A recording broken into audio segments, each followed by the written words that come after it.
Please help me reach 2,000 subscribers. I walked away the moment she said another man made her feel alive. I didn't argue, didn't ask why, didn't try to remind her of everything we had built one careful day after another. I just breathed in slowly and replied, "Then I hope you find what you're looking for." And I left. Not because I stopped loving her, but because clinging to someone who already imagines a life without you is the slowest way to tear yourself apart. Anyone who's been replaced by a stranger who only knows the shallow version of the person you gave your life to. You understand the sting. And if this echoes your own story, you're not as alone as you might feel. My name is Erin. For 6 years, I loved a woman named Lila. There wasn't a movie-style beginning. No thunderbolt moment. Just a mutual friend's small get-together, a shared laugh over soggy fries, and two people who gradually chose each other every day. She was spontaneous, bright, full of sudden energy. I was the steady one. Pay the rent on time, double-check the lock, leave a note on the counter kind of man. We worked because we both put in the effort.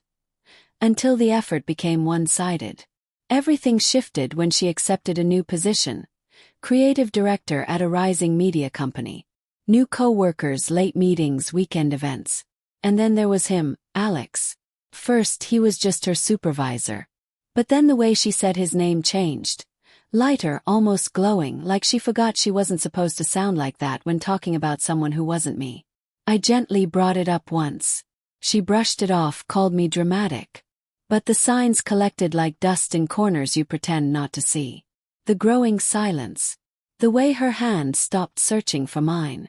The nights she drifted home long after midnight. And then one evening, sitting at the wooden table we found at a rummage sale years ago, she looked at me and spoke the words that shattered everything. "He makes me feel alive." As if I had been suffocating her. As if I was an anchor and he was fresh air. I didn't beg. I didn't break in front of her. I just saw the truth, the real truth, that she had already walked out emotionally, long before I ever touched the doorknob. So I left. Just a backpack and whatever self-respect I still had zipped inside it. The first week blurred together. Cheap motel rooms. Staring at ceilings. Ignoring calls from my friends. Declining my mother's voice messages because I couldn't bring myself to say the words aloud. She chose someone else. I eventually rented a tiny apartment 2 towns away. Blank walls, a sagging couch, a space that felt more like a waiting room than a home. I took a simple job at a local hardware store just to keep my mind busy enough not to drown itself. Nights were the hardest. Not because I missed Lila, but because I missed the version of her I believed in. Heartbreak is really the funeral for the person you thought they were. I didn't message her. Didn't scroll through her pages. Didn't ask mutual friends for updates. I deleted her number, not out of anger, but because hearing her voice would have dragged me back into a place I barely escaped. By month 6, my breathing no longer hurt. I painted the walls, adopted a scruffy little shelter dog named Maple. She didn't fix me, but she gave me a reason to return home every day. By month 9, I met someone for coffee. No fireworks, nothing dramatic, but I didn't say Lila's name once. That felt like healing. By month 11, her name no longer felt like a wound. And then she appeared. It was a quiet Thursday. I had just come home dusty and tired, juggling grocery bags. Then I heard it. My name, spoken in a voice I hadn't heard in nearly a year. Erin. Lila stood there. Still familiar, but smaller somehow, like someone who had been running from her own choices until they finally caught her. Her eyes were swollen from crying. She held a folded letter in her shaking hand. "I've been looking for you," she said. He nodded. "Well, now you found me." She tried to offer me the letter. I didn't take it.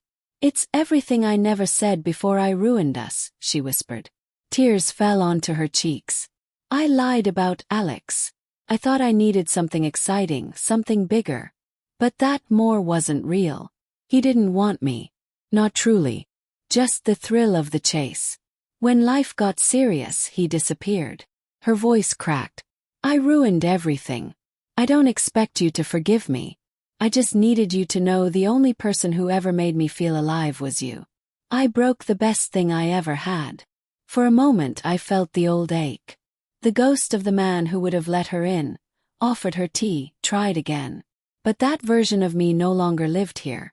I looked at her, the woman I once pictured a home, a family, a future with, and said softly, "You didn't destroy us, Lila. You destroyed yourself."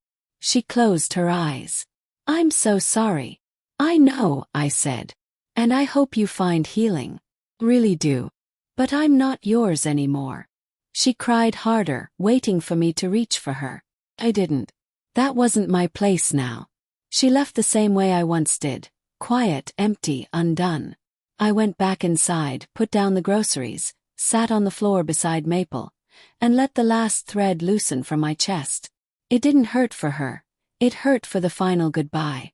And in that quiet space there was peace. If someone believes they can find better than you, let them go. Don't chase. Don't twist yourself small.